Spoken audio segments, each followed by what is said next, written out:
And welcome to Cage Chronicles. So this week we have the fight physio. The fight physio himself, I'm calling him the fight physio because he's dealing with all the guys in the gym and every other gym in Perth.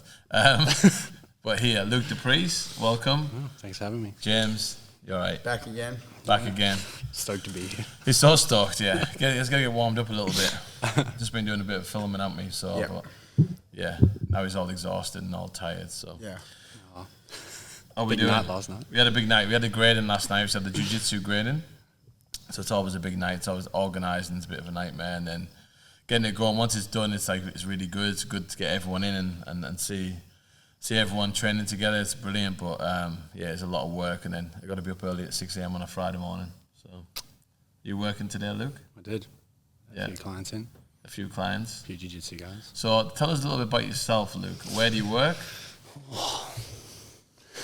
Where do I work? Oh, yeah. I was like, so I work at an athletic performance facility, currently in Osborne Park. Yeah. Soon to be other locations as well, but Yeah. it's called Jump the Front. Yeah. And yeah, I run or help to run the rehabilitation side of things. So Yeah. run the physio stuff. And yeah, we've kind of developed a bit of a niche, obviously, because I train and Sai's heavily into his martial arts as well. Yeah. One of the other owners.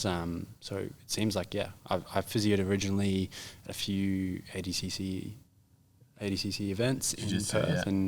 and built a few kind of contacts there, which have, just kind of snowballed, and word of mouth carries pretty quick. Yeah. So one person will go, oh, yeah, no, I actually, so-and-so referred me from this gym because, you know, he saw you and he had, you know, you happen to know about, I guess, the game, and Yeah. you used, they love it when you use specific terms. Like, Yeah. oh, how did you injure it? Oh, and he's like, oh, kind of in this position. I'm like, oh, Americana? And they're like, Yeah. oh. Yeah. So, yeah, I mean, I think just translates a little bit better, just understanding the nature of the sport, and MMA as well, understanding, I guess, the high demand or the high turnover, like in camp. If someone gets injured in camp, it's obviously a different circumstance than having a full, 18 to 24 game season in a field sport, You've been in here for quite a while, obviously training jiu-jitsu, and then you're seeing, I was sending the guys to you who are in fight camp, everyone's getting injured. Yep. Oh, okay, like 5 weeks out or 4 weeks out, with 2 days out, Yep. and it's just getting that opinion and what can we do, because you know that the guys just want to fight. Yep. And you're going to have to give an honest opinion to say, like, really they should not be fighting. Yeah. It's going to be very detrimental to them, not going to perform at the highest, or maybe we can do it this way and we can get them in the ring and get them in the cage, which is great to know, because I know you understand the mechanics of the jiu-jitsu, and obviously you're getting more in depth with the MMA. You've done a bit of MMA before as well,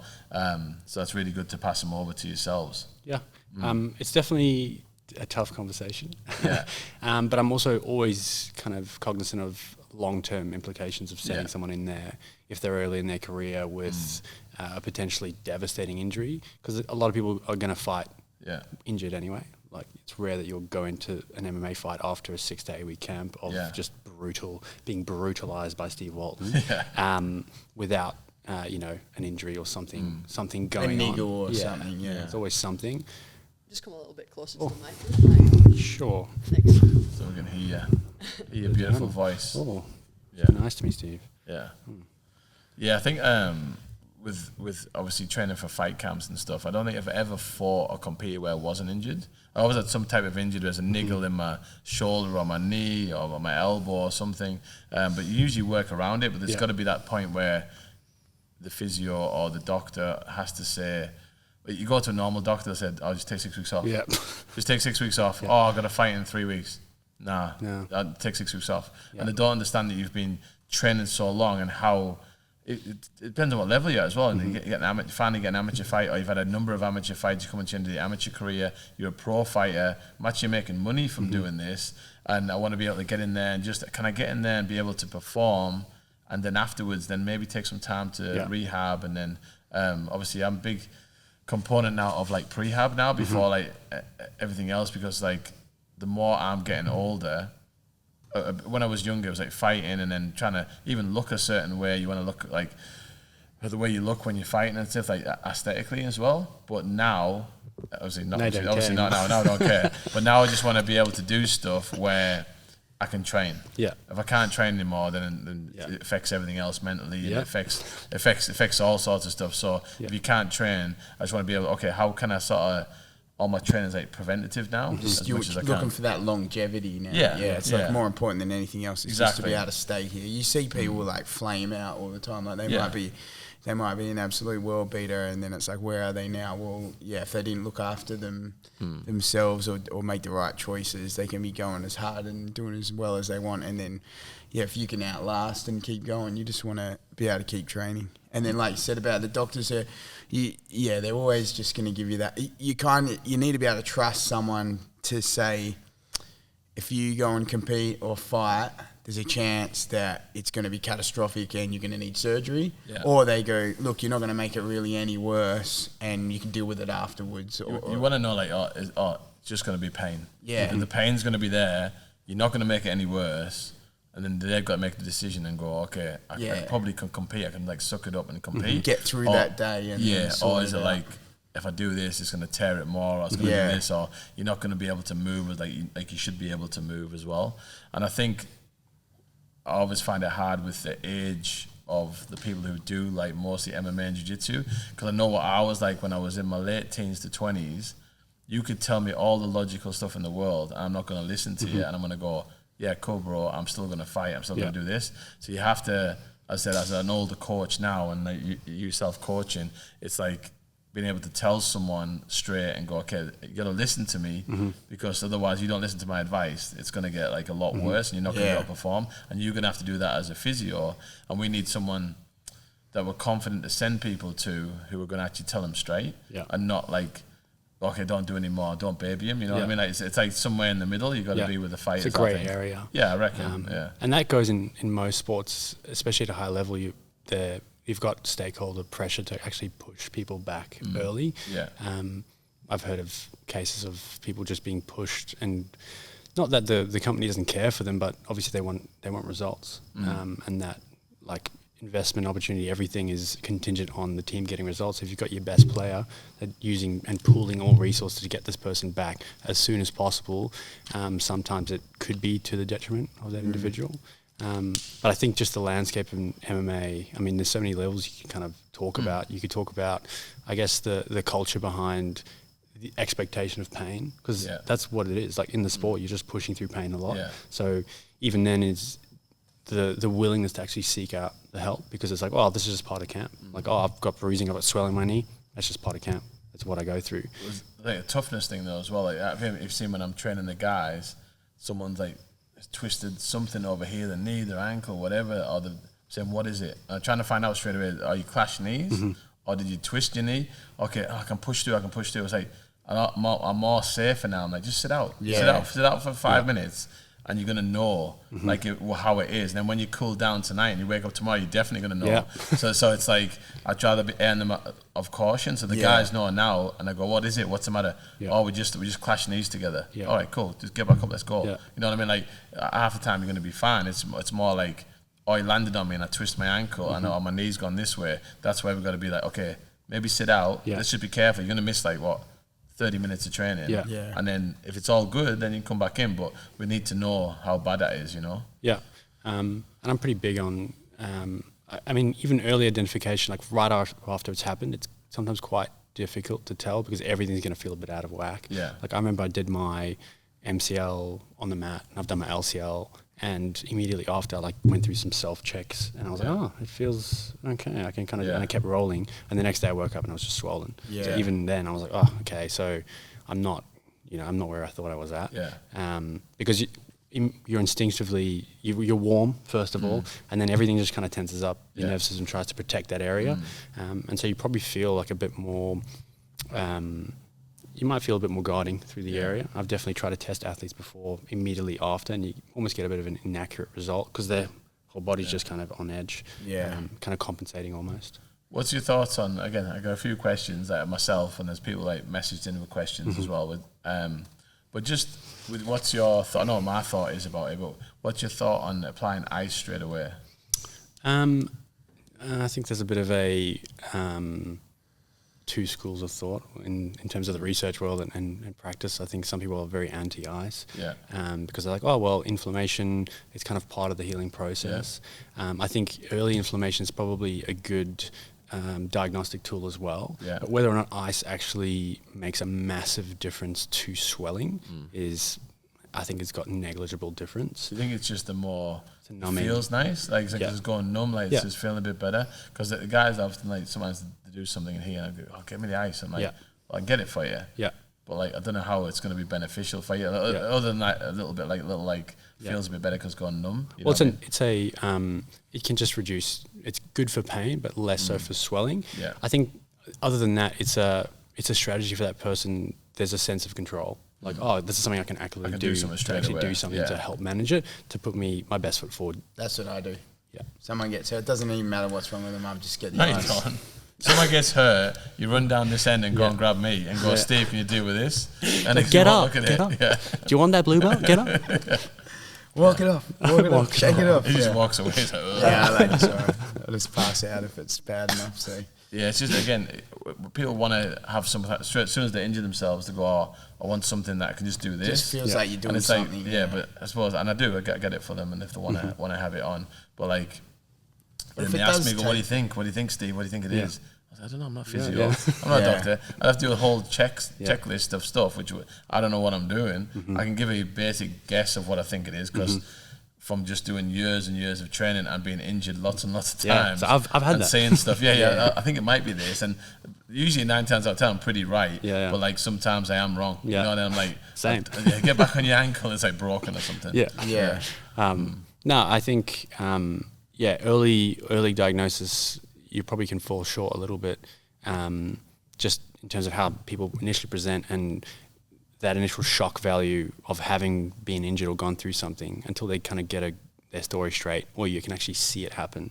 Like on field sports, often we just review footage, actually look at how something's actually happened, and oftentimes it kind of contradicts what the person said. So okay, I was going to say that would be huge in here. Like you think about, like, if you have a role or you do something, even if it's nothing to do with the injury. And then the guy's like, how'd you get that submission? And you're like, oh, well, I went here, did this and did that. And in reality, if you probably watched it back, that's not what you did. Sometimes it's like, well, you just can't even remember. So when it comes to an injury, like, how'd you do it? Like, I did this or that. And it's probably not going to be what actually happened. And then you're taking that information and working with that. And if it's off. I find, like, the next, like, 24 hours are quite telling.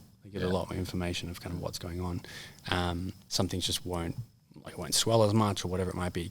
And then I guess general sensitivity around the area immediately after oftentimes can be a bit misleading, depending, especially if the person's a lot of younger populations, or like they're new in the sport, or in sport in general, they haven't really had much injuries.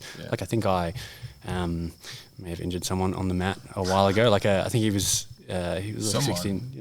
Everyone. All right, bro. Business model, you know. But I think I, like, threw him into, like, an Uchi mod, and he did some random scramble and, like, rolled his ankle, and he was like, oh, it's broken. Immediately. Luke, I seen this. Luke just threw a business card at him and walked away. He went, here, call me. But and so there's that initial, like, the more experience you have. I do notice that people freak out, and like, some people are like screaming, and you're straight away, I'm like literally trying to hide or find Steve or something. So I'm like, oh, I don't even want to look.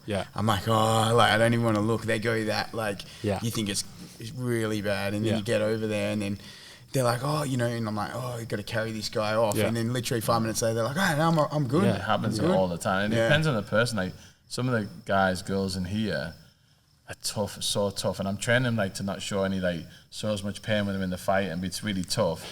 And I can see the injured. I'm like, are you bad? And no, it's fine. It's fine. I'm like, oh, is it because I know you and I know you're trying to, like, disguise it? Where other guys are like, I broke my wrist. And I'm like, okay, just sit out. We'll deal with it. Next minute, I'm walk over in the spine again. And I'm like, why was? What just happened? It's a bit of an inexperience in getting injured, and trying to, even early in someone's career, like sporting career, if they're trying to get to the next level in any sport, oftentimes there's kind of differentiating, like, a normal pain or a training related pain and tightness, stiffness. A lot of young adolescent athletes, that's kind of the trajectory they follow, is like, it's hard for them to differentiate between true injury and just training. It is experience, isn't it? Like when you got to my age, I've had every injury known to man, and it's like you know what it feels like and how bad it is and stuff like that. But I suppose it's true when you're younger, you haven't really had any injuries. I don't think I had any injuries till I was like, I don't know, 28, 29, and then I got everything. Yeah. And it's just that most of my stuff is wear and tear. Yeah. So like wear and tear in my knees and my elbows, shoulders. I've just started. It's not like really.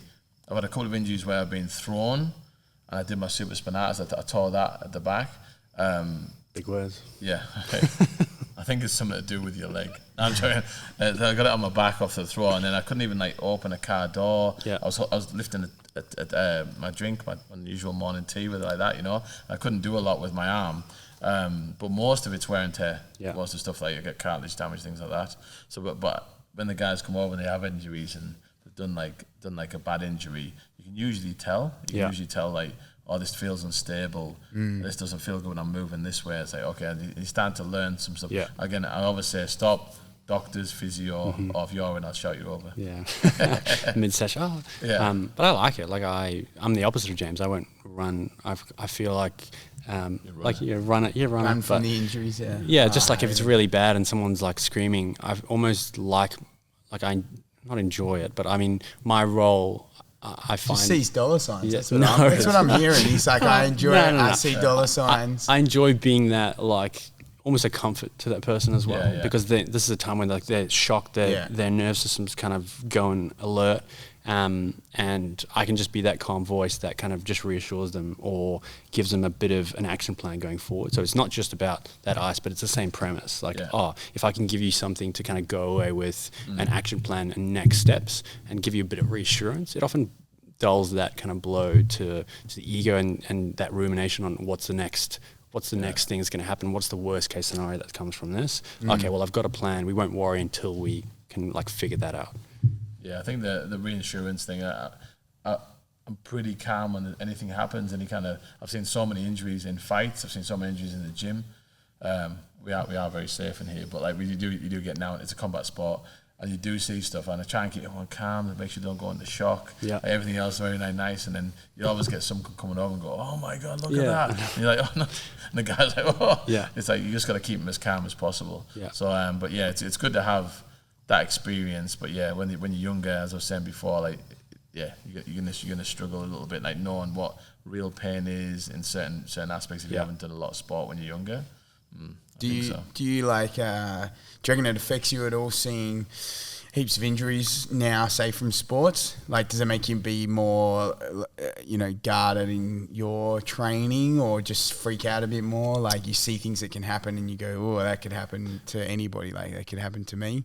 No, I think I think knowledge is power, but almost in the opposite way. Like I feel like I can self-regulate a little bit better, knowing how to kind of manage my load or modify my training around injury, and knowing not to kind of freak out at the first instance. Because I have had periods, obviously, with my meniscus that just flares up, and I've had periods of time where it puts me out of training, and I let it kind of get to me in terms of my actual mental health, like, I can't train, and everything is kind of woe is me, and it just kind of escalate, or your whole mood for the rest of the week is just poor. It just affects every other aspect of your life, versus actually just putting things in perspective and saying, okay, well, I've got that, like, what can I still do? So for me, it was like just a graduated return with more controlled training, passive drilling, even working like opposite knee shield, getting people on my back. So I'm getting specific training in. I'm still improving in terms of technique and exposure to it can be as specific as I need it to be to remove that one limb, because no one's going to necessarily attack my knee from a back man. I mean, maybe Steve, he's got some weird magic wizardry. You just got to work around it, and then you just you find other. But there's guys who come in, like one of the lads a few months back, he broke his finger, and then I had seen him out, and he was walking around, and he goes, "I'll be back in the training, so I just broke my finger." I was like, why can't you come in and train? I don't understand. Like, you got 2 legs, you got another hand, you can use footwork, you can do everything. Your finger's broke. Yeah. Like, there's lots of things. He goes, "Oh, I never thought of that." I was like, you never thought of that? Well, I think the other thing is people put a lot of trust, and rightly so, in other... Stop you 2 seconds, because you keep hitting this table. It's just rattling through my earpiece here. So I'm going to get your hands down. All right, I'll get my hands. Yeah. What was I saying? Oh, I'll explain like that. Yeah, please. No, what was I saying? You were saying about people. Oh yeah, so people, yes. That brings everything back. Like not training when you've got like one injury when you can still be doing everything else. I think like people don't know better, and they put a lot of faith, rightly so, in other health professionals. So they might go see a GP, and that person might tell them, okay, well, you need 6 weeks off training because you need biologically the bone's going to take 6+ weeks to actually get fully, healed. And they take that at face value. Okay, I can't train at all. And whereas my approach would be, and I think anyone in worth their weight in physio will try and modify, okay, what can they still do? And so I've definitely got I've had boxers that come into the clinic and we just troubleshoot. I've had whiteboard sessions. The whole physio session is just us sitting with a whiteboard, looking at training load across the week, S&C, modifying what they can do. And then also in the gym, okay, I just want you to work footwork. This day you might do 1-on-1 with your coach or whatever it is. You're just working head movement, just work your rear hand or whatever it might be, just to make sure they're still kind of sharpening tools, because there's always opportunity to do that. There's other ways of getting conditioning training in that don't involve like a wrist or an elbow on one side.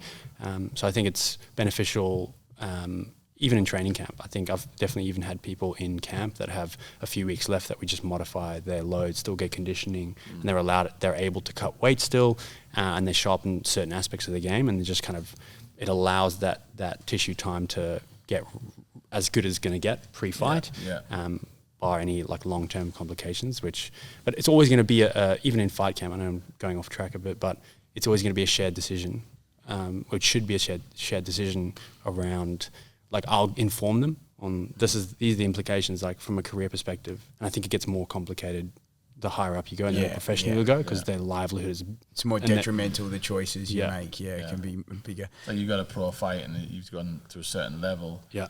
Do you jump in that fight? You may be trying to get this fight for a long time.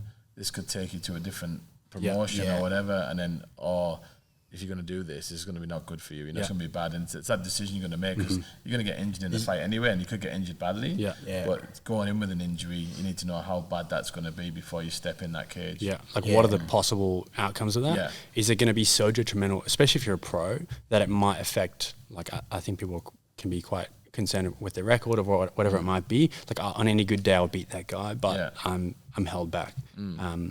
What percentage are you held back? And can you overcome that or not?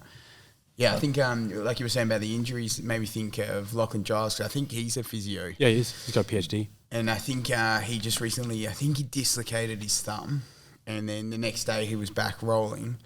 But he just had this like whole hand, like just this. He just it was like a ball on the end of it. Like he just taped it and wrapped it, and and then he was just rolling, so he couldn't. It couldn't like affect his thumb at all. He just didn't have a hand. But it was like pretty cool. And because that was what I was doing. Someone was injured, and they hurt the hand and the finger. I said, just put a glove on. You're not going to knock it. You're not going to move it. It's still a possibility you're going to hit it and hurt it. But it's going to be so much less than if you don't have a glove on, or like an MMA glove on. And this thing, you can work around. It's going to be a nightmare. You're wrestling with like this big stupid thing on your hand. But still, it's better. You're still training. So you just got to work around it. What would you say the top 3 injuries for MMA? For MMA? So if you said like people, you're going to get people coming to you all the time. You said you've created a bit of a niche. You're at JLR. Again, you've got all types of sports people there, but you have got a lot of MMA-specific people coming to see you. Would you say the 3 major ones you keep seeing all the time? A lot of knees, meniscus, ligament tears in the knee, a lot of AC joints, AC or even rotator cuff, and then, your post-concussion cases as well, like post-fight. Or even in the gym, but I think people don't maybe put as much weight into it. It's hard to identify, first of all, and then there's not a great awareness around management, particularly in MMA, whereas other sports have put more funding into it now. So you're going off on a tangent there. So with the concussion, do you deal with a lot of that? Yeah, we have a few. We have a few that come through. So someone asked the question about the concussion. Let me just find what the question was. Let's get it on here. Unless Robin can find it on our Instagram. But you find it, Robin? Yeah. Robin? Young Robin. That's what we call it, Young Robin. Yeah. What do you call it? Young Robin. Young Robin. Young It's like a rapper. Like, yeah. Okay. Is that a rapper thing? No, Like like hip hop Young thing? Jamie Oh yeah. Oh yeah. yeah, No, yeah. I get it more. Like get it? little Robin or like young Robin. yeah. You know? That's what I was thinking. Yeah. Little Robin. Little So Robin. obviously concussion is going to be a big thing in what we do. Yeah. People getting rocked and stuff now and again in the gym, but then obviously in a fight you're going to get hit a lot. So we want to know like roughly what's the protocols. What should you be doing after you get concussed? So what was the question? I don't remember what it was. Yeah, it was more around, instead of fighting, like how just to take care of your brain after sparring in the gym if you're getting like repeated head knocks all the time. Yeah. Right. I think it stems from an awareness of potential symptoms, because I feel like people maybe put a lot of weight into like headaches. I don't have any headache, but people will often come to me with like neck pain after getting hit in the head. It's like that's a common indicator. And then we look at things like mood, things that fatigue, you can get like mental fatigue, or even light sensitivity, dizziness, nausea. There's so many factors to kind of consider in terms of diagnosing it. Rarely, depending on, especially sparring, the repetitive head knocks in sparring, rarely are you going to see things on like an imaging. Yeah. If you send them for like an MRI, you might not see like a traumatic brain bleed, but it's more like a long-term thing. Again, potentially headwear, but obviously not many people wear head gear. But I think More in boxing. In boxing, obviously, is a big thing. You wear headgear. I would say not so much in Muay Thai. It's not the part of the culture of doing it. And then again, with the clinch, it's a nightmare. Yeah. With the MMA, it's a nightmare. It's going to pop Yeah. off all the time. Yeah. But I thought the headgear thing was like changing now, because like now it's that more of like that fulcrum point. We're still getting that impact, and your head's actually bigger to get hit. So that's just the people are saying, because obviously it's what's going to maybe stop you getting cut if you're going to get cut, but like you're still getting the impact through that, you know. And getting like you, because it's the movement of the brain, like like rotational. inside. But it can be, that movement of the brain can be in multiple planes. It doesn't have to just be rotational. Yeah. It can be just like repetitive, like forward and back. That's typically how you get it. Because aren't they saying like people like heading soccer balls or like on a jet ski and stuff, like all that sort of. Well, there's a lot of new research into subconcussive blows is what they call it. Or like, which is like not necessarily, it wouldn't be termed a concussion, but long-term impacts on your brain within, or on your head. So I think I was listening to a podcast or a study, and it was saying about if you've had X amount, it tells you a number, I forgot what it was, of concussions in your lifetime, then you should be worried about this. And I was like, man, I've had that in a year. Yeah. Like I've been concussed that much. And so like it is quite worrying. But then if someone has been concussed a lot, or they've had a concussion, is there any new research that you're aware of that, okay, is there any supplements you should be taking? Is there another protocol, obviously, stay away from combat sport getting hit. Yeah, that's just like common sense. Yeah, that's common sense. But do you know of anything? I mean, I've been reading stuff, but do you know of anything that maybe you should be doing? Maybe moving, supplements, things like that. You know. So let's say you've like got a diagnosed concussion, and you're symptomatic. Typically, we'll wait for symptoms to subside, and you'd probably get back into some level of aerobic activity within the first like 48 hours, depending on symptoms. Definitely no contact within, I would say, probably 14 days post head symptom resolution is pretty typical. But you can start to work into symptoms a little bit. So you can start to kind of ramp cardiovascular activity, do like pad work, jiu-jitsu, that kind of thing, where you're getting your heart rate up. Typically what I will get people to do is an exercise test to see at what point symptoms actually come on. And then we kind of work off a heart rate percentage of that. So you were saying about doing aerobic fitness. Yeah. So that because of the pressure of doing like hard cardio, or it's almost like you're trying to tip your toes back in and kind of re-expose, like graded exposure basically back into strenuous activity. And that can be from a cognitive load perspective. Like a lot of people get concussed, they'll try and go back to work that week and they find that just having to focus and having to use their brain, well, for lack of a better term, like really pay attention, working memory, brings on symptoms, like the same symptoms as if they were to run and start getting the heart rate ramped back up. But typically we'll do a bit of a graded progression in heart rate relative to the heart rate that symptoms start to come on. So you kind of dip your toes into like a 3, 4 out of 10 severity, and then kind of scale back.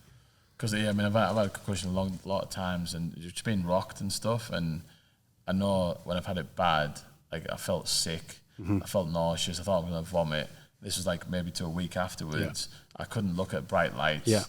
And I was just feeling just off. I mean, even the people were saying I was a bit weird. Like I was like, I was slurring my words and stuff. And I had one which was, the worst one I had was when I was knocked out. I was knocked out in a fight, and I had post-concussion syndrome, and it was for a long time. And it was just like really, really affected me. And like, it just like, I never felt right. And I was just like, oh, is this ever going to go away? And then you're thinking, all the research now is what could you be doing afterwards to get you better faster? Because at that time, like, no one was telling me. Like it was like, what do I do? Like do a because people are saying now creatine is really good for like for your brain and stuff. Taking more fish oil, this and that, all these different supplements to bringing out that blue methylene blue. I know when Ross came over, he was training Ross Pearson. He got knocked out in the gym. He came over. Who knocked him out? No, in his gym. I was like, who was it? One of the heavyweights. He goes like, came over, he goes, I got rocked, I got knocked out. I was like, he goes, so you messaged his missus to send him over some methylene blue. You want to get on that straight away. And I'm like, okay. I'm saying, is that good for you? And then you're looking at the research for that, and one side saying this is the best thing ever, another side saying, well, the side effects of this, and you're like, which one do I do? You know. So I mean, what's your opinion on all that? I know I'm not. It's a lot to ask. But I'm just saying, for your opinion, would you say? I just know at the highest level in boxing, even in rugby, they have specific nutritional protocols for post-concussion where they'll use omega-3s and high dose creatine. I've been starting to do it every day now. You gonna hit that much? No, just for like, I'm just wondering if it's gonna help. Like, I do get contact, but just for post stuff, like stuff I had before. Again, I'm just trying to do everything, because there was also the hyperbaric chamber. That was supposed to have a beneficial. I tried that once as well, like just to try it out. And further from my wheelhouse of kind of what I've been focusing on, but creatine, at the highest level, they're doing higher dose, 20 to 30 milligram. Grams, sorry. Well, see, I'm no dietitian, but and because it just helps with that cognitive function as well. And I think there's even research now in like Alzheimer's using creatine. That's what I was looking at as well. I've been really delving deep into it. Like deep dives. Deep dives. So I like to know everyone's opinions of what they're thinking and what they're doing. So if you're dealing with someone who's got concussion from a fight, what will you exactly tell them to do? You know what I mean? Like, because in like your protocol is probably more rest, and then that's more the exercise part of it, and not so much the supplement part of it. So it'd be very individualized, but it would be largely around, like when you said you had this long post-concussive syndrome. What were you doing? What were you doing in the weeks following the initial concussion? Were you just resting? I couldn't train. Okay. I couldn't train. Like it was a bad knockout, and I was just like, anytime I tried to do anything, I get dizzy. I felt sick. I just couldn't concentrate on anything. But it was quite a while afterwards. And I was just really worried about. But like, even my coach at the time was like, didn't mention anything about not sparring. So I didn't spar, but like, it was I couldn't even do it. But there's a lot more research into it now, I think.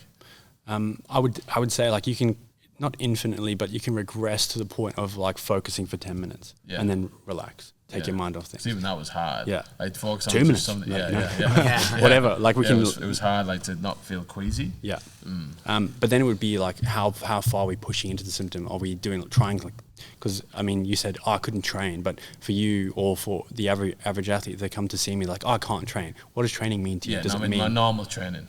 So we regress that. Like go for a 5-minute walk and then relax. Sit in a dark room. Repeat. You might do that a couple of times a day. And we kind of structure that protocol based on evidence informed, but also how that athlete would be presenting with symptom severity. And we kind of, again, I think the newer research and I guess the specialists in concussion in sport would probably bleed people into a little bit of symptoms and then kind of back off.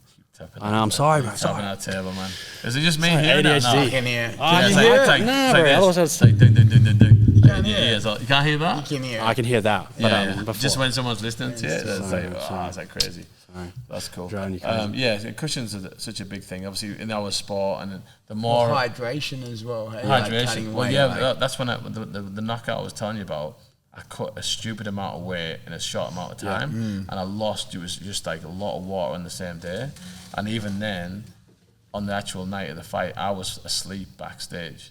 I'm never like that. Okay. This was before the fight. I was asleep. Not worried about your opponent. And then my brother woke me up and he goes, "You're supposed to be fine in like 45 minutes." I'm like, "All right, let's get warmed up." And I was literally just chilling, and I was like, just not in the right space. And then just as soon as you got clocked, it was just like, boom, it's gone. Yeah. So hydration's a massive thing. You're taking that like full impact on your brain. There's no fluid on your brain either. From everywhere in your body, aren't you? So that's like what they're saying, that sort of barrier. Yeah. And again, as I'm getting older, I'm maybe getting softer and stuff, but I'm thinking more about everyone's longevity. Yeah. So like when we're doing sparring, I mean, we have to go hard sparring now and again, but most of our sparring is very controlled. Yeah. And again, most of the guys are switched on now. I think everyone's on the same page in here. Just to not go too super crazy, but again, unfortunately in the sport, you have to get used to getting that pressure and getting that attack on you, because if it does happen in a fight, you just go to pieces. I've never dealt with this before. It's even like the jiu-jitsu. You do jiu-jitsu normal rolling, you go into a jiu-jitsu match and suddenly someone's coming at you 1,000 miles an hour. Yeah, trying to take your head off. I never trained like this before. Yeah. So you have to do it, unfortunately, but you have to like as much safety as you can when we're doing it. As much control as you can and still get close to that full fight scenario. Yeah. So I always found it very interesting, concussion and all the new research coming out, and I'm just trying everything. So, trying everything. I think that's where you do the best by your athletes, is by scheduling that week to give them as much recovery time, and if they need sparring exposure, how you grading that sparring, how you coaching that sparring session, because I've definitely heard of other gyms that are 6 days a week, just getting around it. It's just. Well, again, like one guy in here thought we were sparring too hard. I was like, we're not. We don't spar hard. This is control. But they're just not used to it, and then they end up going somewhere else and realise, actually it wasn't that hard that we're doing. But I know gyms especially in Perth, that go really hard. That's the way they do it, and they have good results from the fights. Yeah. But long term, is it because of that training, or is it in spite of that training? You know what I mean? So you always look at that. It's like people saying, you should run every day, because that's what you do for boxing, blah, blah, blah. Back in the day, that's why he was so good. Well, was he so good because of that, or despite of that? Yeah. You know what I mean? That's how I always look at it, and try and look at the new research. Yeah. You know? But I think a lot of people maybe, they go for runs, or they try and do all these extras, which the intent behind it is valid. Like they're trying to be as fit or being as good Nick as they can, but sometimes it might even detract from their sparring sessions and how effective they are, how much energy they have, and that accumulative load they've kind of picked up across the week, how much fatigue they have, and then you get into overload or overtraining territory. But I've even talked to athletes before. I've seen them in fight camps, and they're like, I've just done 3 gi classes this week. I'm like, why? You're in fight camp. Like, could you not direct that energy to other areas? You know, if I'm reviewing, for the gym. Sorry, James. I could see his face again. He's got a little forehead vein there. He's like, the gi's applicable. Maybe if you're trying to sweat, I've heard of other fighters like, I just do like flow rounds in the gi with like a hoodie underneath just to sweat. I'm like, okay, that makes more sense. But if you're really going hard, or you're taking your 4th hour in that day of training, and that's gi. Whereas you could be just recovering, or you could do a technical session that lends better to technical components you're going to be focusing on in that fight. I'd rather direct someone towards. It's hard to fit everything in. I mean, I do try and I don't want to go about gi, because we talk about everybody podcast, but I think for me, the gi positioning, even going in the gi, it's more like you end up getting so much tighter and so much more pressure, which is applicable to MMA. Which is, when I was younger, I didn't think that way, because I did all no gi. So then now I'm like, okay, guys, try and get in the gi, because it'll make you better. Because you go against the guy who's good at no gi, they will leave you no gaps. You know what I mean? So that's a good in that way. But I understand what you're saying about what you got to like. You've already trained 3 hours that day. You don't need to do another 4 session. Exactly. There's a point there where you got to try and back off. So some people are overdoing it. So at the JLR, what sort of stuff are you doing on a day-to-day basis? Is it all physio, or is it more other stuff as well? I do, 90%, 95% physio, and then I'll do, I think 1 day a week I have some hours where I'll do on-floor coaching, which is like just a semi-private strength conditioning class where we have everyone doing their respective programs, and then they have people there to actually look at the quality of movement, look how they're moving, review, because a lot of people, especially in season, will come in and they'll have little niggles that they want to kind of chat about, and so we will modify programs accordingly. And then having me on floor, I think, is a good it's a good change in perspective from some of the other coaches in terms of managing ongoing injuries or load and having a chat through rehab programs, because we have a bit of a different setup where people can come and do, like, especially long-term rehabs, they can come in the same as the performance members do, and they can just do their rehab program under guidance, which I think is a fairly niche way to do things. Compared to it's good as I've been in a class and you're hitting pads, you think you're doing a really good job on the pads, and someone comes over and goes, lift your left elbow a little bit more and use your hip, you're going to be more efficient with your punch, and then they would never have done that, and they're practicing badly. They do think they're doing the right thing, but they're actually practicing to get worse. Sometimes, other than the conditioning aspect of it. So it's a good thing to have. But there's a lot more research coming out around, I guess, movement quality and how that can carry over to field sports or, any sport really. And so having that second pair of eyes that looks at how you're performing that technique, because I can give someone a program and it's not coached, and I could give two different coaches the same program to coach, and you could get potentially different outcomes with that athlete. It's about coaching quality. It's about movement quality as well. I would like to get into it more. If only if there's someone somewhere closer for me. If there was somewhere closer, like Joondalup or something, I would definitely go. I'll chat to them and see what we can come up with. That'd be great. That'd be good. So who would you say is your like top MMA guys now training with you guys and stuff? Would you say? We have Kev come down as well. Kev trains you guys. And then the Drillich brothers. I've been seeing them for physio for a while. They're great. But we're moving more into. We have more professionals coming through. A lot of amateur boxers, MMA guys. A lot of jiu-jitsu guys. I think it's just word of mouth. I don't know. I've not necessarily directly advertised as a jiu-jitsu physio, but obviously me having been at ADCC and formed those connections in the gym as well, it's just spread really quick. I know I push everyone, like, physio, I know Luke. So like then, because it's hard, because if you don't know a physio, everyone is going to get injuries at some point, and it's like, I don't know where to point you, which direction. You could try this one over here, but I'm not sure what he's like. But it's good to have someone to push him towards. Just having not to explain yourself and be like, how'd you hurt it? And you're like, well, I was wearing my pajamas, and me and this other guy, we were like in our pajamas, we were like rolling around on the ground, and then like he went here and I went there, and I was trying to show him, and then they're like, what? Let me just show you. They're like, what are you talking about? But to be able to like see someone and not have to explain all that first and just say, I got caught and cross ashy and then inverted. Just someone to get you back on the mats, get you back in the cage and think at the right time that you should be getting back, and just having the right idea. We did get a few questions through on the old podcast, and I put it up before. So we'll get Robin to say one of them out, and then we'll see if you can have a look at it. What are the main reasons you see in the practice for people like not sticking to their exercise, prehab, rehab programs? And have you got any advice to sort of maintaining that for good health? For good health?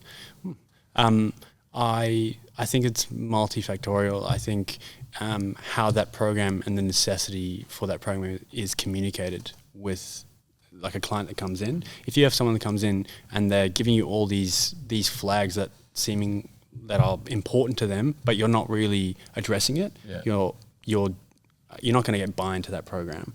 And a lot of times people come in and say, I'm so stressed, I'm working so much, I've got this and that going on at home. And then unless you actually kind of address barriers to adherence, you're not going to get buy-in. Because I could give like the best possible program 4 days a week, but if I've not spoken to that individual and talked about potential barriers to completing that exercise and framing it in a way that puts what is important to them into perspective and how my program is going to help them get back to that, they're not going to buy into it. So what sort of barriers are you talking about? Like it can be time. For example, it's time, It could be time. It could be, that's a pretty big one. It could be as well, like some people are not comfortable in gym setting. They've never been to the gym. Not so much my clientele now, but definitely in general population, people have never been to a gym, and so you can't be like, okay, I want you to do squats, I want you to do this, that. And it's like that's a bit of a psychological barrier to entry into actually adhering to a program. Okay, I've got to go go to the gym, you know, it's an uncomfortable environment. I'm still, and I've got new exercises that maybe I'm not super comfortable with. So I mean, adhering to a program, I would say, from a client perspective, I'd probably lay out what's important to me. What am I trying to get back to? Okay, and then hopefully the clinician picks up on that, and can then direct me and work with me to get a program that fits into my lifestyle. Okay, I might have people coming, I'm a night shift here, I'm tired all the time, I'm doing this and that. Okay, it might not even be a full strength program. How can I give you the best bang for your buck exercises you can do and fit in? Oftentimes I'll give people what we call like movement bites or whatever it is, for pain. So they'll, while you're boiling your kettle in the morning, okay, I just want you to stand, do this while you're boiling your kettle. Can you show me a movement bite? Because I'm not sure what you mean. Like you want, okay. Well, I mean, it could be as simple as someone that is coming back from an ankle injury, and I want them to work on their balance. They just stand on one leg. Cool. Okay. Really easy to incorporate, and a really early stage exercise that, you know, they don't really have an excuse not to do. Like if I can give them specific time points and fit it in. What I do often is, because I've is what like I call habit stacking, or well, it's called habit stacking, where someone already has set behaviors and routines, and then getting them to just fit that in. Yeah, that's good. Yeah, because sometimes you give someone a whole program, and they go, "This is what you should do. It's just going to take you half an hour, or whatever. You're going to do it on this," and they're like, "Oh, when am I going to do that?" But if it's like someone who's already training, it's a little bit easier. Yeah, and you can go out when you go in the gym, go on 10 minutes early and just do these. Yeah, that's exactly right. Do this one, do that one. But if someone isn't training, that's the problem, because it's like, when do you do that? You got to make it around their habits. Yeah, it makes sense. But even like the type of modality of exercise, like it might not be the best option, but can I get someone with low back pain going for a 5-minute walk? Yeah. Or can I get them just committing to, okay, just before your lunch break, you get up for a 10-minute walk. Okay. Go to the water cooler a couple times a day, just for a little walk. They'll see dramatic change, most likely, from just moving more. So it might be regressing to that level where I'm just trying to get them to move a little bit more. I had the worst. I got like osteopubis. I had it real bad. And then one of the exercises to give it wasn't you this time, but it was like I couldn't do a lot, but they told me to do walking. It was like in the water, up and down. Again, whether that was the best thing to do or not, but that was just like, it felt like I was doing nothing. Yeah. Like, but it obviously, that bit of resistance and moving up and down. I was getting all these old women chatting me up. Like, every time I was going up and down the lane, they was like, "Hey, you live weight? What's wrong with you? Is it your hip or your knee?" I'm like, that's actually my hip. It's actually my pelvis. And then they'd be like, "I'm 75. You wouldn't think so, would you?" And I'm like, "Oh, okay." Keep walking faster. But yeah, it's like just a simple thing. You think, is this actually doing anything? And sometimes that's when people go, "I'm not going to bother." Yeah. What's the point? But it is actually doing something. But it's that patience. It's never that exciting. It's the movements that you've got to do, and then you go. No, I'm saying like, but it's going to get you better. You understand logically, that's going to get me better. That's going to get me stronger. Now I'm going to start loading all this sort of stuff.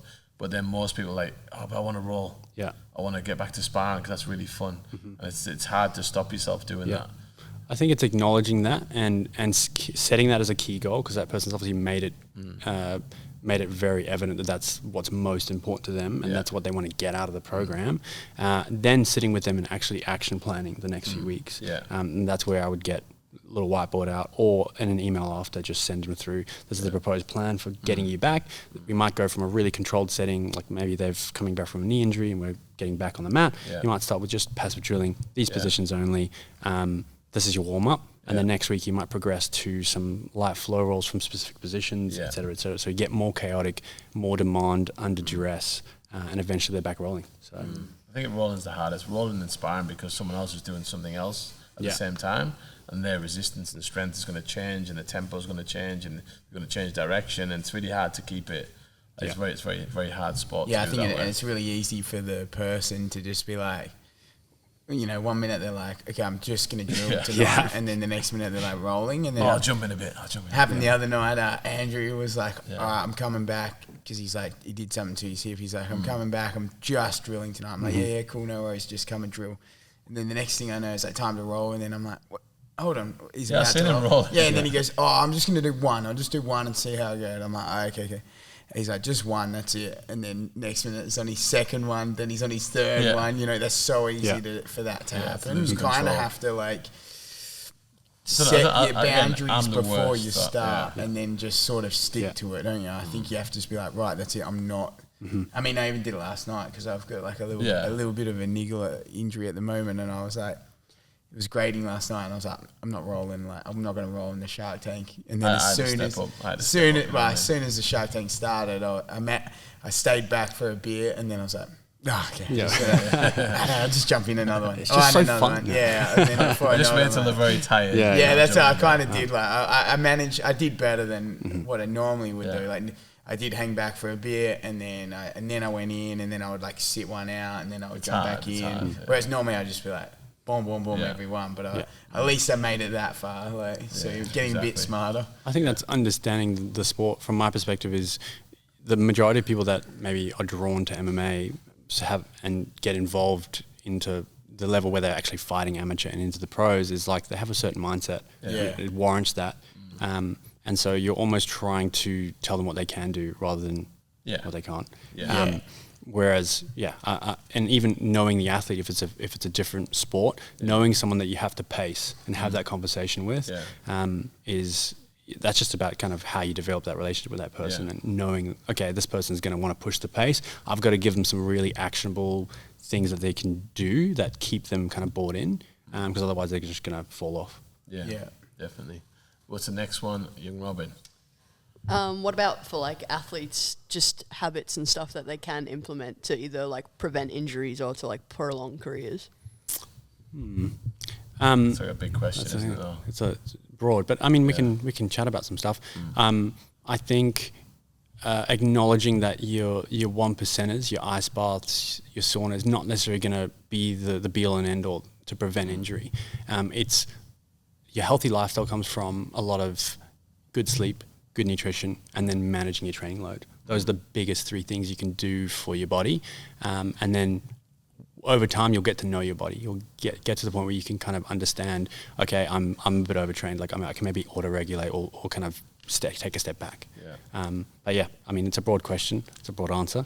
But I would say just trying to find the next niche or popular recovery strategy. Those are your 1%, right? Your biggest bang for your buck from a recovery longevity perspective is going to be your load management, your gradual or graded exposure or progressive overload, and sleep, nutrition. I think it is having that plan as well, because there's so many guys in here, especially ones that maybe not as experienced, and they'll do something and they'll go, oh, my shoulder. I was like, what have you done to your shoulder? I don't know, I've done something to it. I think I've pulled it. Pulled my shoulder. And I was like, okay, I'm just going to stretch it. That's all I do is stretching, and I think that's sometimes the worst thing you can do. That's why you sort of need to have an expert to have a look at it, like especially if it's like bad enough that it's stopping you doing stuff. And then it could be weeks gone by, and I was like, what did the physio say? Oh, I haven't been. But you're still out of training. You're still like stopping yourself doing it, and they're just in the corner doing a stretch that's in on YouTube. And like, you don't know what's gone wrong with your shoulder. You know, so sometimes stretching it could be the worst thing you could do for it. So I used to do that. No, look it up on YouTube and like, it must be that. I think this is I'm diagnosing myself. But until you see a physio or definitely like maybe get a scan, you don't really know. I remember I had physio in the UK for a wrist injury, and it was like, I think it was placebo. I was like, I'm thinking it's getting better doing this wrist movement or whatever, and I did it for like almost a year until I even got a scan. And then because I kept thinking it was getting better, and it wasn't. And then at the end of the day, the physio was completely wrong. And it wasn't anything to do with that. It was to my cartilage, and I had to, exactly. And I had to get a surgery. Was it a TFCC? It was just the cartilage on this side here that had like a big hole in the middle. And then they had to have surgery, so they couldn't really fix it, but it's heaps better than it was. But I'm saying, like, again, like physios are not like they're not like, they can't know everything. You're telling them stuff that you're feeling, the way you're moving. They can't and you're seeing stuff that you've seen a million times before, and again, 9 times out of 10, you think, I think this is what it is. But until you see like a scan, which is like reiterating what you're thinking, that's what you really need as well, isn't it? And sometimes, most of the time, you can do without. Like physio, you go, I think I even know what's wrong with me. Or I'll see a physio and they'll tell me. But if it's something that's ongoing, I think you need to get that scan just to see exactly what it is. I think probably the expectations that physios are just maybe know it all, or they can immediately diagnose, but doctors, physios, they get things wrong. Yeah. Or you may be presenting maybe atypically for what we would expect for that certain mechanism or whatever it is of injury. And so then what I typically do is I'll be pretty honest. Yeah. I'll just say, look, I think it could probably be this, but there's a couple other things that we maybe need to rule out. Yeah. Or we're going to manage as if it's this. Yeah. But if this starts to come about or you start to feel this, then we'll probably shift gears and change management strategy a little bit. Yeah. Just so you don't lose that patient's trust as well. Because you can be very confident or maybe put up a bit of a facade, like, oh yeah, it's going to definitely be this, we'll manage just like this. Whereas if you have those plan A, plan B, plan C, and just communicate that to the patient, because you're always going to have, for the most part, like a differential diagnosis. And it's the best the way, sometimes people can't relate exactly how they're feeling. Yeah. So they'll go like, oh, I think it's like this and this and this, and you're going, okay, that links to that. Yeah. Maybe it's this. Yeah. But it's actually not. You know what I mean? Like, and it depends on, like, there's obviously that's why you do all your tests and stuff to make sure with the movement and mobility as well. It's very interesting. What about warming up and cooling down? Like, what about it? What's your thought on it? Like should fantastic. you be doing? Is that something you should be doing? Like warming up before you do exercise? And what about cooling down? I never cool down. Yeah. I don't ever stop though. So. Well, okay. Okay, bro. It's always grinding. Can't stop when you stop. Except for the first half of the podcast. Just stop. I don't ever stop.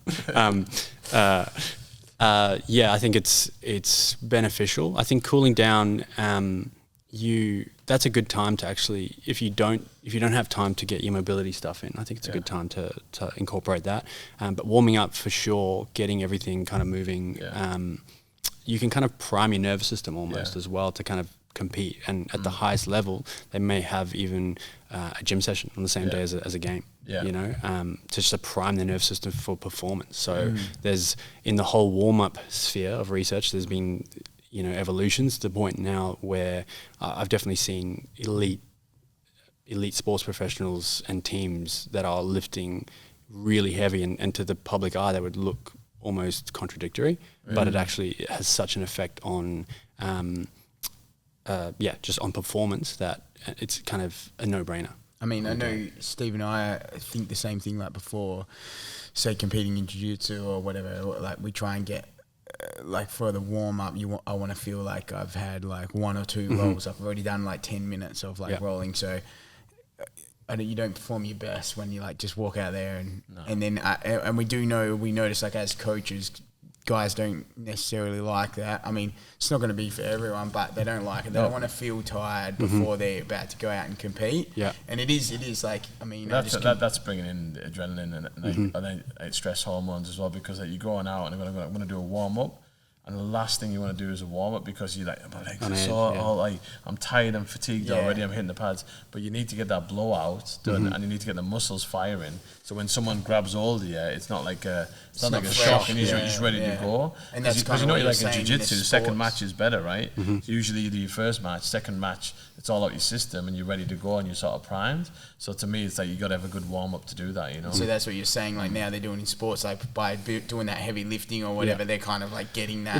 It's not as much a mental arousal. Like you can. There's a psychological side to things as well, but like physically, how your muscles and recruiting certain muscles and that kind of thing becomes maybe more proficient after that kind of warm up or priming. So even in our athlete programs at JLR, we have a Friday primer day. It's like a day before where they might do a really small dose of higher intensity stuff where it might be plyometrics or power based movements or slightly heavier than normal lifting, and the next day they're just primed, they're ready to go. They don't start from a real dull perspective or from a real dull mental and physical energy. They're kind of ready to go, and you see it in team sports as well. If they've had a deload week sometimes where they don't start the first half, like they're just not in it.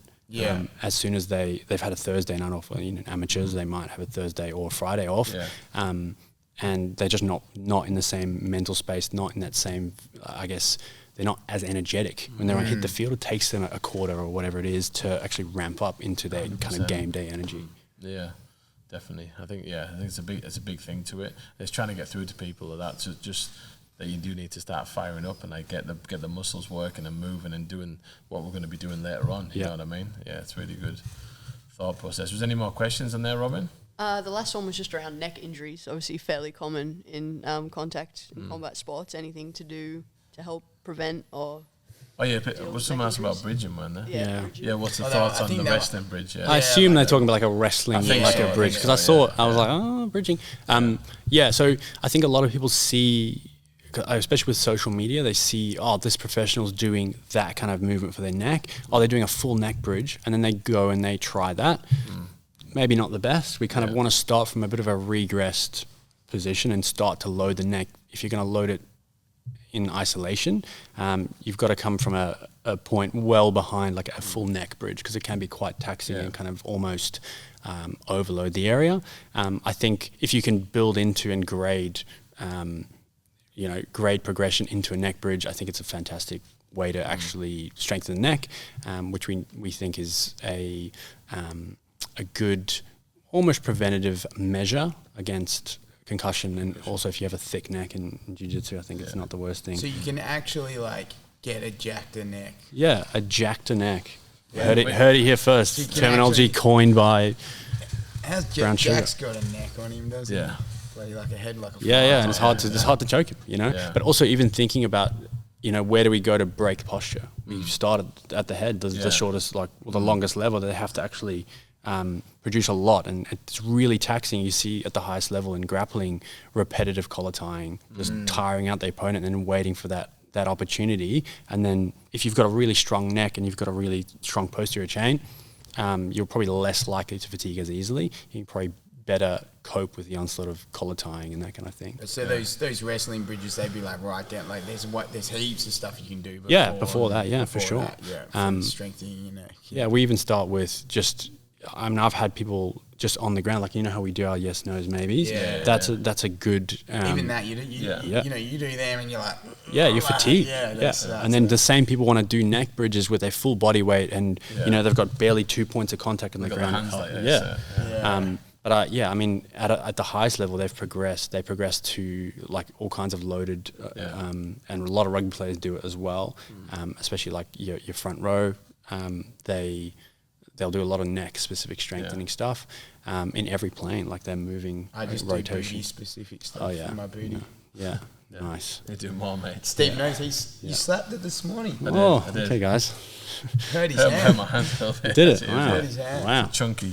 Yeah, chunky butt. Chunky. Yeah. So what knowing everything you know about like obviously injuries in sports and stuff like that, what actually initially attracted you to jiu-jitsu? Like what was it brought you in? What got you addicted? What got you hooked? Well, I think I hadn't been involved in sport for a long time. Like I wasn't. My parents didn't really push me to participate in sport from a young age, and then I did a bit of sport in high school, but nothing much else. And then was just getting to the gym.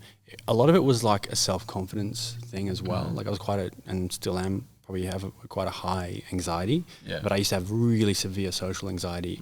And I remember just hearing,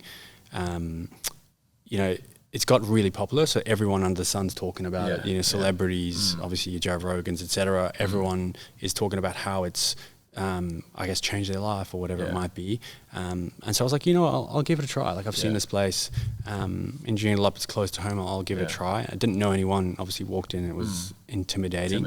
And in that in itself, taking that step and actually coming to a place that it's terrifying. Like I think for the first few months I would get nervous before I'd come, because I would just be like nervous to roll, because I knew I was going to get my ass beat. But then B, it just, I don't know, it was a nerve-wracking thing. And then as I progressed, it felt like an avenue towards, I guess, self-development. And so I enjoyed that aspect of it. I enjoyed the problem-solving aspect of it. And then that it would just push me to improve in a lot of areas, but definitely from a physical conditioning perspective as well. And then just from a mental perspective, can I enter this in, even though everything in my body's maybe resisting it, and I feel anxious, can I just overcome that? And being put in these really uncomfortable positions and having to stay calm is quite analogous with other life events where you're having to try and stay calm. And I've definitely I've progressed in how I'm able to tolerate that from a life perspective, and on the mat, I'm pretty relaxed on the mat. Yeah, I think it's not, because it's not easy. Like, No. it's definitely not easy. So intimidating when you walk in here. I think like some people, if you just go to the gym and like you've got your program and you do your weights, like you get one extra rep or half a kilo extra, you've done your job, you'll laugh and you walk out, you're like, I just got a PB or whatever. It's easy. It's just you and the gym equipment. There's no emotional like turmoil. Whereas when it comes to jiu-jitsu, you might come in and you might get whooped that day, or you might get beaten by people that you beat, or you can't pull off stuff there. And then now you're dealing not only with the physical and the intimidation, but also that emotional turmoil. So that journey is not smooth sailing. No, but then if you can if you can get through it, then you get to a point, which I feel like you're at now, where like now you're fine. Now you're going to be fine, like all the time. Like you're going to have some ups and downs with it, but you're going to know how you've like, especially you personally. I think like you probably dealt with some points along the way that were like a bit tough and stuff, and then maybe you even think about like, is this for me or not for me or whatever. And then I feel like in that you've like pushed through that. And then now, like, you're on the other side, and it's like you're a great, like, integral part in that gym membership and the culture and the training and everything. And now you've got through those real, like, hard spots, and now it's just a matter of, like, just keep on going. And you have plateaus, you have troughs, but you understand that they're going to pass. Yeah.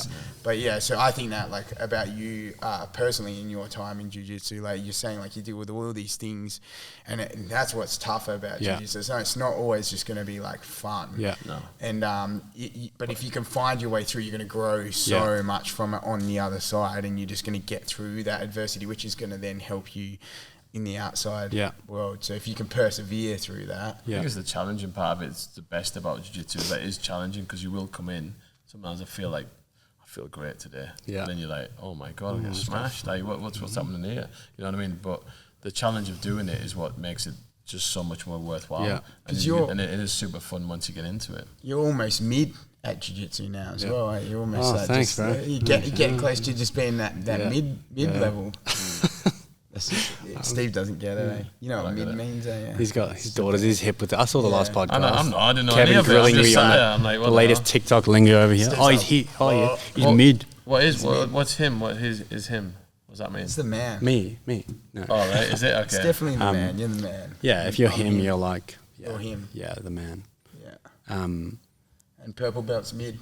Yeah. Right, okay. It's mid-level. Is that like the... Oh, okay. It's just like a diss now, like, you're mid, bro. Like, once you get to purple, it's just mid, because you're right in the middle. Yeah. But I think I've had days where I had the worst day, and I was like, okay, I can de-stress by coming to the gym, and then I just get my ass whooped. And I'm like, and I've had days, I remember, like, I've had a few days when and you'd remember, early days, I'd get so frustrated because I'm working on this, and I would like step off the mat, and I'd be like, I'm not even rolling. I'm so over it. Yeah. And then you would just come have give me a little pep talk, and then I'd go away and think about it. I'm like, and I come back the next day. And then you have the great roll, and you're like, what's happened? What's happened in that time? What's changed? It's like, you just give it a go. You just go again. It's just it's that coming back, isn't it? It's like, because I talk to it about to Stacey, my wife, a lot, because, sometimes I'm like, it's not like just going to the gym and de-stressing just on your own. It's like you've got all these other people to deal with, all these different like emotions in the gym and all these different factors. So it can sometimes. You go through it as well. Like, some days you're just pissed. You're like, he comes up and he's like, I've pissed him off before. I'm gonna quit. It's and he has this massive like paddy thing. But then I think like you get over it and you come back and then it's fine the next day. Literally on Sunday I was in the middle of competing. I was like, I'm never competing again. I'm like, never competing in my head. I was like, and then probably a couple of matches later, I was about to step out for my last one. And James was like, last one, let's go have fun. I was like, yeah, let's go. I was like, I was fine. Other black belt. I was like, you talking to yourself? Yeah. So I was fine again. So we're talking, like we're within an hour of like me literally going to quit. And then I was like, fine again. But I'm at you push through, and then you get to a point where you're just like, like, and sometimes it's just like, it's tough. You don't even need to find out why. Like it's not working. Sometimes it's just things aren't clicking. It's not working. Yeah. It is what it is, and you will find your way out. Sometimes trying to find an answer makes it worse. You're like, why am I sucking? Why is this? Why am I getting beaten? Why do I feel? It's like in trying to search just adds more stress. I think if you just embrace it, go through the stuff. But it happens to everyone. I mean, I have this discussion like multiple times a week, and they go, oh, yeah, but I've been doing this, and this, and then I couldn't do this, and I couldn't do that. I was like, this is the way it is. Yeah. Everyone's different. They're trying to do it to you as well, you know what I mean? And it is anxious. I mean, especially if you're new coming in here, when you're coming into like a fight gym, and you're walking in with all these like people who like, it looks very intimidating when you walk through, and then you're placed into a class format with him not smiling, and then and then you're in a line, and you go, I'm not sure what I'm supposed to be doing here, and you're doing all these little drills. The next minute you're placed with someone different each time to do this like free wrestling thing. You just get comfortable with. You don't think about that. You're like, oh, what's going on here? And then you got to try and fight, and it is intimidating, but it makes you so much more confident, and it makes you like be able to deal with lots more challenges and stuff. I find anyway, because if you can do something like this, you can do a lot of other stuff like very easily. I think. And you see people change when they come in, like the confidence levels just go through the roof. And like you weren't like this when you started, like they're totally different. Yeah, definitely shifted things. But I was gonna say something. Anyway, response connected. All right, Steve. Honestly, but I've changed a lot. Like in terms of how calm I am, just out and about. I used to be so nervous and thinking of this and that. And now I'm kind of a bit more present, I would say, because I'm just not. I can go out. In my early 20s, I was just so anxious. Like I wouldn't go out with friends. I don't know what it was. I was just so. I'd go to the train station and be anxious. Whereas now, I think I can be a bit more calm. And the first comment people give me a lot of time when they roll with me, if they're new, is like, "Why are you so relaxed?" It's like, whereas when I started, I was like just this tense like ball of energy. And I remember when I was in Bali recently at Bali MMA, and a few of the coaches had misbehaved on a certain night of the trip. Oh, really? And so the whole team, like the whole group that was there, put a little poll together saying, "Oh, okay, so either what's the punishment for them? Either they do the 200 burpees each." You're talking about jump. Yeah, when we were jumping. Right. And they were like, "What's the punishment for them kind of misbehaving because they came back and bombs in the pool at like 3 a.m. and woke everyone up." And then people put in the chat, they knew we were going to Bali MMA, and they were like, "Oh no, you have to do a 5-minute round with Luke." And I was like, "Okay." I was like, "Oh, okay." And then we did it, and their comments were like, "Wow." He was like, "Why is he so relaxed?" I don't understand what he's like. And so being able to be composed in that kind of situation and through repetitive exposure, that builds confidence. Like experiencing repeatedly that I'm able to do this or pull this off, or I guess control another man. Control. It just gives you confidence. It gives you confidence. It's not ego necessarily, but confidence in your own capacity because you've seen it repeatedly. Yeah, it's gonna be. It is controlling someone else. I can make you do what I want you to do, like control you. And that gives you confidence. You know what I mean? Like if you can do that when you're on the mats and stuff. So it's really good. So if people do want to come and see you, and I want to meet this guy. You know, I want to meet that Luke Preez, and I want to help him fix me. And fix my body. How are they going to do it? Or if you're not already injured, you come in, roll with Luke, he'll injure you, and then he'll give you a business card. 100%. Walk away. So that's actually a very done answer. So come to Wolves Den. Luke will injure you. And then he'll you're going to have some weird weird people coming in. Injure me. Injure me how? No, you can go on our website at jumplefront.com.au and just navigate to the physio tab and you can book there, or you can reach me through my Instagram, my physio Instagram, Rehab Culture, or JLR Physiotherapy. Nice. A few avenues, I'm giving you a few options Lots there. Of different ways. Yeah. Beautiful. Cool. Or his phone number is 040. And if you can just finish with one sentence that describes the meaning of life. I was like, what? Prepare me for this, bro. All good. Thanks for coming down, Luke. That was wicked. Again, I'm sure we'll have a lot of people enjoying this one because they've been waiting for someone to come on and talk about different aspects and that. And there's so much more stuff we could cover. They've been waiting for a professional to come on. Professional, exactly.